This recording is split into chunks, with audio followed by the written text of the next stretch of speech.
मैं कांग्रेस पार्टी की ओर से फाइनेंस बिल पे बोल रहा हूं। फाइनेंस बिल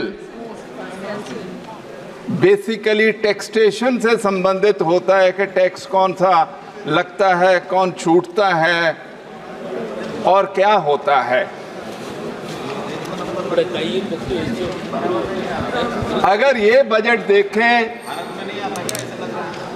और जो सरकार ने प्रपोज किया है उससे ऐसा लगता है कि सरकार की, केंद्र सरकार की मंशा है कि salaried class, middle classes, common आदमी से एक एक रुपया ले लिया जाए किसी ना किसी टैक्स में, और जितने अमीर लोग हैं इस मुल्क के उनको छोड़ दिया जाए, उनको छूट दे दी जाए। मैं कुछ उदाहरण देना चाहता हूं कि कैसे ये केंद्र सरकार, अब इनकम टैक्स ले लें। इनकम टैक्स देखें, चाहे टोटल अमाउंट देख लें, चाहे परसेंटेज देख लें, इनकम टैक्स वो टैक्स है जो इंडिविजुअल्स पे है। ये 19% है टोटल टैक्सेस का, कारपोरेट टैक्स 17% है। क्यों जी? इनकम टैक्स कैसे बढ़ गया? अच्छा, कारपोरेट टैक्स की ग्रोथ आपके 10 सालों में 2.3% हुई है, 4.28 लाख करोड़ से 10.2 लाख करोड़, और जबकि इनकम टैक्स पे आप लोगों पर टैक्सेस इंक्रीज हुए 4.5% per annum in the same period, from 2 lakh crore to 11.8 crore. तो परसेंटेज ऑफ जीडीपी में कारपोरेट टैक्स 3.4 से 3.1 हो गया और इनकम टैक्स 2.1 से 3.5 हो गया। तो आप तो हर तरीके से इंडिविजुअल वाले टैक्स को ऊपर कर रहे हो, कारपोरेट टैक्स को नीचे ला रहे हो। तो ये तो फिर सरकार किसके लिए काम कर रही है? वर्ल्ड इनइक्वालिटी लैब की रिपोर्ट है कि जो इंडिया के 1% अमीर हैं उनके पास 22% इनकम और 40% वेल्थ 1% के है। पिछले आपके 10 साल में हुआ। आप देख लो कि आप लोग क्या कर रहे हो। मैं इनकम टैक्स की कुछ उदाहरण देना चाहता हूं कि आप लोगों ने किया क्या है। देखो, बहुत सारी चीजें डिडक्शन थी, सरचार्ज पे होती है, फलाना होती है। मैडम वित्त मंत्री बैठी है, 5 करोड़ से ऊपर वाली इनकम का सरचार्ज 37% से 25% कर दिया, बाकी तो किसी का कम नहीं किया। तो इसका मतलब जो हायर इनकम है उनको आप फायदा कर रहे हो। अच्छा, जितनी एग्जेम्पशंस थी 80C में, वो 1.5 लाख होती थी जो ओपन इंश्योरेंस और फलाना फलाना करते थे, सारी खत्म कर दी। एक 25,000 का फायदा दिया है कि नए टैक्स रिजीम में 50,000 की बजाय 75,000 आपको डिडक्शन मिल जाएगी।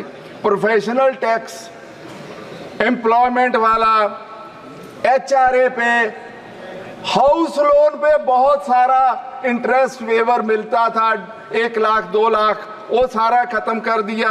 आप लोगों ने एम्प्लॉइज कंट्रीब्यूशन वाला जो डिडक्शन होती थी वो खत्म कर दिया, मेडिकल इंश्योरेंस वाला खत्म कर दिया। तो कौन सी चीज छोड़ी है? FDI जो बाहर से आ रहा, कारपोरेट ला रहा, उसको आपने कम कर दिया। तो हर चीज पे तो आप वो वाला काम कर रहे हो किसी भी हालत में। अच्छा, 80 साल की जिनकी उम्र है उनको बेसिक टैक्स एग्जेम्पशन की लिमिट होती थी पहले रिजीम में 5 लाख, आपने वो 3 लाख कर दी। क्यों? बूढ़ों को क्या भाई नाराज किया? अपन सब लोगों को बूढ़े होना है। मेरा तो वैसे वित्त मंत्री जी को एक सुजेशन है। देखो, 70% आपके ITR नील वाले होते हैं, 2% हिंदुस्तान की पॉपुलेशन टैक्स दे रही है। ये 5 लाख तक वाली इनकम वालों को, लोगों को छोड़ दो, कोई नुकसान होने वाला नहीं है। उसी से पब्लिक कंजम्पशन बढ़ेगी, इस मुल्क में गरीबी कम होगी। आप मेरा ये सुजेशन मान लीजिए। अब अपन अगर आगे बढ़ते हैं, इतने पे ही नहीं छोड़ा मिडिल क्लासेस को, जहाँ सैलरीड को आपने कैपिटल गेन टैक्स में दोनों ओर मार दिया। शॉर्ट टर्म गेन पे भी, शॉर्ट टर्म गेन होता जो साल का हो, लॉन्ग टर्म गेन पे भी दोनों ओर ही मार दिया। शॉर्ट टर्म पे आपने 15 से 20% टैक्स कर दिया। अच्छा, लॉन्ग टर्म में तो बहुत ज्यादा नुकसान है। वो इंडेक्सेशन जो थी प्रॉपर्टी पे, गोल्ड पे, अदर एसेट्स पे, वो सारी खत्म कर दी। उसमें लोगों को टैक्स ज्यादा देना पड़ेगा। तो आप मतलब ये केंद्र सरकार किधर को जा रही है? जो इंडिविजुअल्स होंगे, जो मिडिल क्लास है, सैलरीड क्लास है, जो छोटा मोटा, और वही नहीं, आपने ऑप्शंस और फ्यूचर्स पे भी टैक्स ज्यादा बढ़ा दिया। तो ये क्लासेस किधर जाएंगी, किधर को जाएंगे? ये वाले मिडिल क्लास सैलरी जो बेचारे ऑप्शन लेते हैं, फ्यूचर्स लेते हैं, इनका तो आपने हर जगह नुकसान किया। तो मेरा कहना है ये सारी चीजों में वित्त मंत्री जी आप रीथिंक करिए सारी चीजों पे। ये सारी पे सैलरीड क्लास, मिडिल क्लासेस का नुकसान हुआ है, रिच को आप फायदा कर रहे हैं। अच्छा, कारपोरेट टैक्स फोरगोन आपका अपना इंफॉर्मेशन है इसी बजट में कि आपने वेरियस स्कीम में 1,09,333 करोड़ आपने फोरगोन रेवेन्यू 22-23 में आप फिगर दे रहे हैं। पिछले 5 साल में, मैं कंपाउंड नहीं कर रहा, 8.7 लाख करोड़ आपने फोरगोन रेवेन्यू है। तो आप देते हो रिलैक्सेशन के कोई जॉब्स क्रिएट होंगी। अनएम्प्लॉयमेंट की तो हिंदुस्तान में इतनी बुरी हालत है। सीएमआई कह रहा था पिछले साल कि 45% अनएम्प्लॉयमेंट है, अभी भी 8-9% अनएम्प्लॉयमेंट है। तो अपन जो देते हैं कारपोरेट को, उसका हमें आपको बेनती है कि कृपा करके हमें बताइए जो कारपोरेट्स को टैक्स छोड़ा उससे नौकरियां कितनी पैदा हुई। क्योंकि ये वाला काम नहीं चलेगा कि आप छोड़ते जाओ और कोई उसका हिसाब किताब ना लगे, क्योंकि अनएम्प्लॉयमेंट इस मुल्क का बेसिक प्रॉब्लम है। इसलिए आपका तो इकोनॉमिक सर्वे कुछ कह रहा कि 78.5 lakh jobs will have to be created in the non farm sector annually, कि अगर अपन को इंडिया की, तो आप कितनी जॉब्स करके रहे हैं? डीओपीटी का अभी इंफॉर्मेशन आई थी कि 7.2 लाख नौकरियों के लिए 2.2 करोड़ लोगों ने एप्लीकेशन दी थी। तो अनएम्प्लॉयमेंट का हिसाब किताब लगा लीजिए मैडम कितना है। तो किसी और हमको इस बजट में कहीं ना कहीं कोई ना कोई हमको रिलीफ इस बजट में चाहिए। अच्छा, not only that madam, CRISIL की रिपोर्ट है कि हाउस होल्ड सेविंग है come down to 18.4% of GDP in 23-24 और डिकेडल लो है 20% हाउस होल्ड सेविंग कभी कम नहीं गई थी। अच्छा, household financial liabilities are on all time high of 5.8%। तो हमें बताइए तो सही, ये तो दो चीजें क्या बताती हैं कि डे टू डे एक्सपेंडिचर मेरे हाउस होल्ड को बहुत तकलीफ है और कंजम्पशन इसलिए नहीं इंक्रीज हो रही कि लायबिलिटीज बहुत ज्यादा हैं। तो हमको कुछ बात बताइए कि आप इसके कर क्या रहे हैं, क्योंकि ना अनएम्प्लॉयमेंट पे कुछ है, ना हाउस होल्ड कंजम्पशन पे कुछ है, ना किसी चीज पे नहीं है। आप हम इसमें आपसे ज्ञान वर्धन चाहते हैं कि क्या बात क्या है।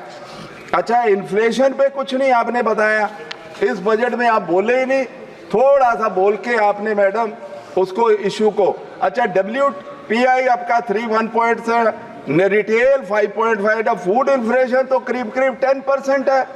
तो उसका करना क्या है, हर साल बढ़ रही है। कोई चीज बताई नहीं है कि अपन फूड इन्फ्लेशन को कैसे कम करेंगे। उसमें भी मैं सवाल चाहता हूं कि मैडम जब जवाब दें तो कृपया करके हमें बता दीजिए, तो हमको बहुत खुशी होगी। Now I want to come to the sector agriculture.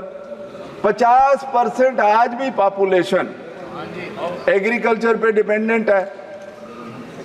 जो इनकम है वो 18.4% है जीडीपी का हिस्सा।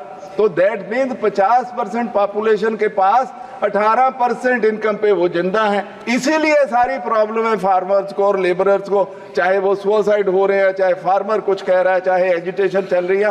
दैट्स बिकॉज क्योंकि वो जेड़ा सेक्टर है वो बहुत तकलीफ में है। अभी आपका इकोनॉमिक सर्वे इस बार कह रहा है कि साहब पिछले साल तो ग्रोथ एग्रीकल्चर सेक्टर में 4.7% थी, इस साल 23-24 में 1.4% है। तो सरकार के इतने सारे वादे कहां गए?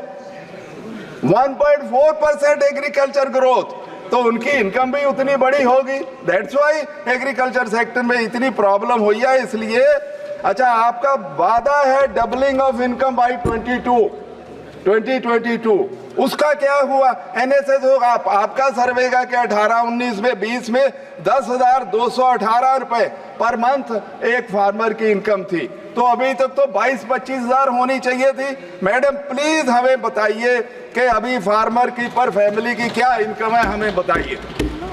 अच्छा, नवंबर 21 में जब एजिटेशन चल रही थी, माननीय प्रधानमंत्री जी रेडियो पे एक दिन आते हैं और कहते हैं किसानों भाइयों आप उठ जाओ बॉर्डर से, मैं आपको एमएसपी का हल करके दूंगा, हम इसका पक्का हल करके देंगे। अब कब? नवंबर 21, और आज क्या हो गया? उसका क्या बना? किसी और तो करिए। अच्छा, अभी माननीय मंत्री जी बैठे हैं, वो कह रहे मैं उनसे चर्चा करूंगा। उनकी मांग तो बहुत स्पष्ट है कि हमें एमएसपी लॉ बना के दो। आप उसकी ओर आते नहीं हो, उस बात को कहते नहीं हो। आप कहिए मंत्री जी कि मैं आपको एमएसपी लॉ बना के दूंगा, आप चिंता मत करो, ऐसी बात कह दीजिए ना। पार्लियामेंट चल रही है, इससे बढ़िया मौका कभी होगा नहीं। और मंत्री जी मुझे जानते अच्छी तरह, बोल दीजिए मंत्री जी, मेरे बात बोल दीजिए। मैडम एक बड़ी इसमें विचित्र स्थिति आपने बनाई। आपने 2015 में ब्लैक मनी का, आग्रह कर रही हूँ चेयर को एड्रेस करें प्लीज। चेयर को, ओह सॉरी, हाँ सॉरी मैडम, माफी चाहता हूँ, माफी नहीं वो उधर ही बोलना है, सॉरी। हाँ प्लीज मैडम। सभापति मैडम, केंद्र सरकार ने 2015 में बहुत ढोल ढमक्के के साथ ब्लैक मनी एक्ट बनाया। अच्छा किया कि एक एक पैसा बाहर पड़ा होगा लेके आएंगे। हालांकि वो बाद में तो कह दिया कि नहीं, वो नहीं, हमने ऐसे ही कहा था, वो बात मैं रिपीट नहीं करना चाहता हूं। लेकिन अभी आपने बाहर कोई 20 लाख तक का मूवेबल एसेट बनाया, आपने कहा सूचना देने की जरूरत नहीं है। ये कंट्राडिक्शन ना हुई आपकी? आप तो एक पैसा भी बाहर किसी भी हालत में उसको उनको खबर करना जरूरी थी, आपने ये क्यों किया? ये हम आपसे जानना चाहते हैं कि क्यों ये किया, आप कंट्राडिक्शन क्यों कर रहे हैं? एक और कहते हैं हम एक पैसा नहीं रहने देंगे, दूसरी ओर आप एग्जेम्पशन दे रहे हैं कि 20 लाख तक कोई आपको हमको खबर देने की जरूरत नहीं है। अब लास्ट में मैडम, मैं अपनी कंस्टिट्यूएंसी की कुछ बातें करनी जरूरी समझता हूं, क्योंकि मेरे लोग कहेंगे बाकी सारा भाषण कर दिया, अपनी कंस्टिट्यूएंसी का कुछ नहीं बोला। और एंड में मैं फाइनेंस बिल पे फिर कहूंगा कि मैं क्या कहता हूं इस बिल को। मैं कई बार इस मैडम सदन में सभापति जी बता चुका हूं, एक दिन 0 आवर में भी अभी बताया, मैं उस पवित्र स्थान से आता हूं जहां हमारे 10वें गुरु के दोनों छोटे साहबजादों को औरंगजेब के जमाने में उनको जिंदा नींव में चिन दिया गया था, क्योंकि उन्होंने कह दिया था कि हम धर्म नहीं बदलेंगे। ऐसी पवित्र जगह है ये। 1705 की घटना है, 1705 की। अब 319 साल हो गए, 1819, अभी भी 50 लाख से 1 करोड़ लोग 25, 26, 27 दिसंबर को हर साल सिजदा होने आते हैं अभी। तो आप सोचिए कितनी मान्यता। मैं बार बार कहता हूं कि रिलीजियस स्पिरिचुअल प्लेस है, उसको इंटरनेशनल टूरिस्ट सर्किट में लीजिए और वहां इंटरनेशनल टूरिस्ट सर्किट वाली फैसिलिटीज दीजिए, क्योंकि वो इतनी पवित्र जगह बहुत कम होगी हिंदुस्तान में इतिहास में। और उम्र थी छोटे साहबजादों बाबा जोरावर सिंह और बाबा फतेह सर की 9 साल और 7 साल, धर्म नहीं बदला।